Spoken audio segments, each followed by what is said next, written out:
Muito bem, vamos dar continuidade hoje aqui no seu canal, no Transitar Teológico, do que nós estamos tratando em algumas aulas e alguns momentos sobre o assunto de filosofia, tá? Nós vamos trabalhar a partir de agora nesta continuidade do transcurso da filosofia medieval, estudando os fatores intelectuais que surgiram a partir do Renascimento. O Renascimento ele vai fazer uma transição, tá? Do teocentrismo para o antropocentrismo. Também a valorização do corpo vai surgir, a valorização do trabalho e não do ócio, e vai surgir também a superação da religião, que vai prometer o paraíso no céu, catolicismo, por outra que considerava a riqueza terrena uma bênção, o protestantismo. Também nós temos que ver que dentro dessa proposta nós vamos ver surgir as questões pertinentes também às mudanças nas formas de pensar, como por exemplo nos modos de conhecer a natureza e a própria sociedade, tá? Outra questão também que temos que considerar que vai ocorrer, além desta de mudança do modo de conhecer a natureza e a sociedade, é a elaboração, de um novo tipo de conhecimento, que é o conhecimento baseado na objetividade e no realismo. Também vai ocorrer um momento da separação entre a fé e a razão. Nós vamos ver também dentro das transições e fatores intelectuais, o renascimento ocorrendo, o utopismo surgindo, o racionalismo em evidência, a filosofia da história em evidência, o iluminismo aplacado e a Revolução Francesa tendo a ocorrer de uma forma expressiva.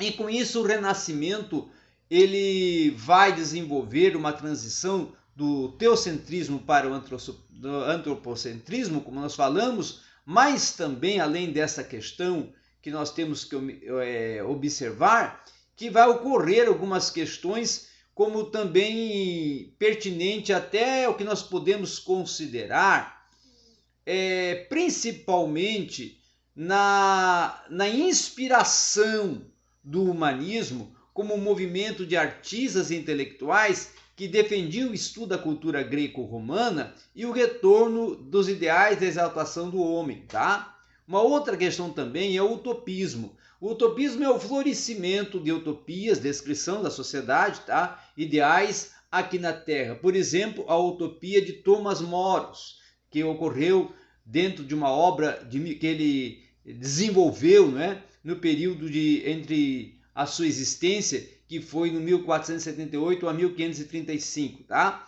Uma outra questão também é o racionalismo, tá? O emprego sistemático da razão como consequência da sua autonomia diante da fé. O Príncipe de Maquiavel foi um estudo sobre a origem de poder. Uma outra questão também pertinente é o Leviatã de Thomas Hobbes, que sustenta a necessidade de um poder absoluto para se manter os homens em sociedade e que impeça que eles se destruam mutuamente. O Novum Organum de Francis Bacon, por exemplo, que apresenta um novo método de conhecimento, que é o método baseado na experimentação. Uma outra questão também é o discurso sobre o método de Descartes, tá? Que é afirmando que para conhecer a verdade é preciso justamente iniciar a colocar-se todos os nossos conhecimentos em dúvida, tá? Essa é uma proposta do René Descartes. A ideia geral do progresso dos filósofos, da história, ela vai ser influenciada na concepção de que o homem ele começou a ter do tempo e é o homem que vai produzir a história, tá? Uma outra questão também do iluminismo é que no século XII, o século das luzes, tá? Os filósofos pretendiam não somente transformar as formas de pensamento, mas a própria sociedade. Eles afirmavam, inclusive, que à luz da razão era possível modificar a estrutura da velha sociedade feudal. O frontispício, tá, da Enciclopédia Française foi uma obra também que foi desenhada inclusive por Charles Nicolas Cochin, né? E foi uma obra que foi evidenciada nesse período, tá? Uma outra questão também que nós temos que considerar e colocar em vista é a própria proposta de o Jacques Rousseau no Contrato Social, que expunha a teoria de que o soberano deve conduzir o Estado segundo a vontade geral do seu povo, tendo em vista o bem comum. Então essa era uma proposta de o Jacques Rousseau. Tá? Adam Smith, ele vai viver entre os anos 1723 a 1790 e ele vai ser uma mente pensante e importante dentro de questões como a riqueza das nações. Ele vai criticar o mercantilismo, ele vai afirmando que a economia deveria, inclusive, ser dirigida pelo jogo livre, tá? Da oferta e da procura.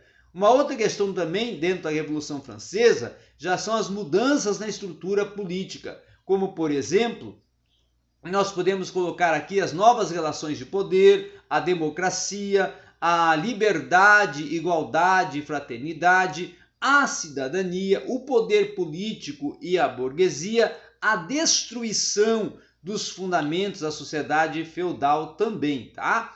Os quadros comparativos da Idade Média e a Idade Moderna, como em relação ao desenvolvimento econômico, como podemos colocar aqui o feudalismo, do feudalismo até ao capitalismo. A produção era restrita então do feudalismo aos feudos, já do feudalismo para o capitalismo era uma produção de excedentes com objetivos de mercado, tá? No feudalismo nós tínhamos a propriedade à terra e do feudalismo para o capitalismo nós tínhamos a propriedade, o capital. No feudalismo nós tínhamos o servo com obrigações. No capitalismo nós tínhamos o trabalhador livre, mas vendendo a sua força ao trabalho. No feudalismo, nós tínhamos a produção que sustentava o senhor feudal e a própria igreja. No capitalismo, nós tínhamos a produção como objetivo de lucro.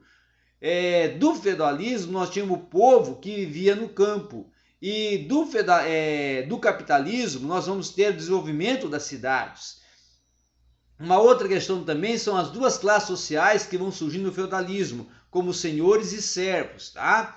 E do capitalismo nós vamos ter a burguesia e os assalariados. Então, já em relação à organização política do feudalismo, nós vamos ter os senhores feudais, a igreja, que são os dominadores, e os servos e os camponeses, tá? Já no capitalismo vai surgir o Estado Nacional, patrocinado inclusive pela burguesia. No feudalismo vai surgir a ausência inclusive de estados e nações. Já do feudalismo vai aparecer o aparecimento das nações e da figura do Estado. Do feudalismo vai aparecer a ausência de teorias políticas. E já no capitalismo vai surgir a teoria política sustentando a ideia do Estado Nacional. As teorias, elas são as que vão justificar o poder do Senhor e da Igreja e vão se basear na vontade de Deus. Uma outra questão também são no capitalismo é as questões baseadas no iluminismo. As teorias políticas que vão ganhar força e vão se tornar justificação para a existência do Estado e das leis. Então, em relação às mentalidades e o conhecimento, nós vamos ter no feudalismo o teocentrismo, já no capitalismo o antropocentrismo. No feudalismo a verdade ela vai estar na Bíblia e na autoridade da igreja. No capitalismo, a verdade obtida pela razão e pelos métodos científicos. A religião era tudo, a realidade era explicada pela vontade de Deus, tá? E essa é a proposta do feudalismo. Já no capitalismo, a realidade era explicada a partir do que acontecia na terra com os homens. Já no feudalismo, qualquer mudança era contrária à vontade de Deus. No capitalismo, o progresso passou a ser o objetivo do humano. Já no feudalismo, o conhecimento significava contemplar a realidade criada por Deus. Já no capitalismo, o conhecimento significava transformar a natureza e a dominar. Outra questão também é a era das revoluções.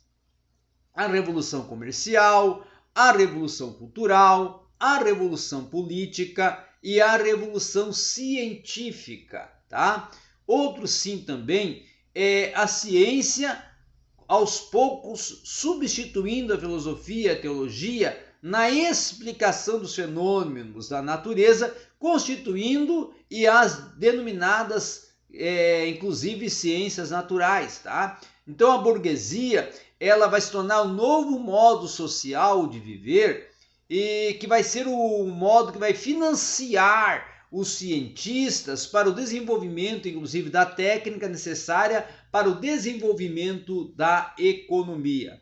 Então vamos ter a Revolução Científica nos séculos 16 e 17, o uso, inclusive, da razão como meio de alcançar o conhecimento, o fundamento da ciência moderna, tá? Consistindo na afirmação da necessidade de observar todos os fatos e os fenômenos a demonstrar, e principalmente as explicações e as propostas para eles. Fica excluído, inclusive, qualquer possibilidade de especulação sem um experimento que comprove sua plausibilidade. A ciência moderna, ela vai se caracterizar como um saber não dogmático, crítico, aberto, reformulável, suscetível e de correções e ou até refutações. E também vai se tornar um saber universal, que vai utilizar provas e experiências para que se possam testar resultados, tá? A burguesia, ela vai trabalhar na origem da palavra, remontando ao século XII e propondo assim o burguês, que era o habitante do burgo, povoação formada em torno de um castelo ou mosteiro fortificado. A burguesia já era o conjunto de mercadores e artesãos que habitavam o burgo e desfrutavam, inclusive, de direitos especiais dentro da sociedade feudal. A partir do século XVIII, a palavra passou a ser gradualmente empregada para designar, inclusive, os empregadores do ramo da manufatura, tá?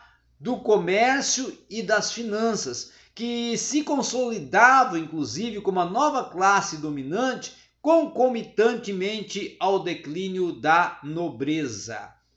Uma outra questão também, que antes o saber era desligado das questões práticas e era voltado para a contemplação teórica. Agora, as necessidades econômicas do capitalismo e a valorização do trabalho redirecionariam o conhecimento rumo à técnica.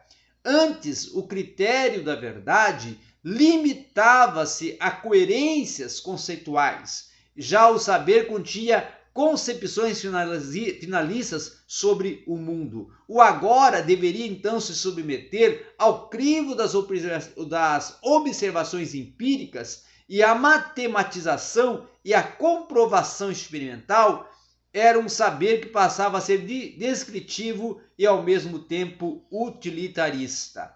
Antes, o critério da verdade, ele se limitava à coerência conceitual e o saber continha concepções finalistas sobre o mundo. O agora deveria se submeter ao crivo da observação empírica, à matematização e à comprovação experimental. Já o saber passava a ser descritivo e utilitarista. Os métodos científicos, nós vamos ter aqueles que ressaltam mais a historicidade do conhecimento, como os métodos experimentais e os métodos técnicos. Nós vamos ter também aqueles que refletem os valores empiristas, refletem o modo de pensar o utilitarista e expressam o interesse da produção e do comércio.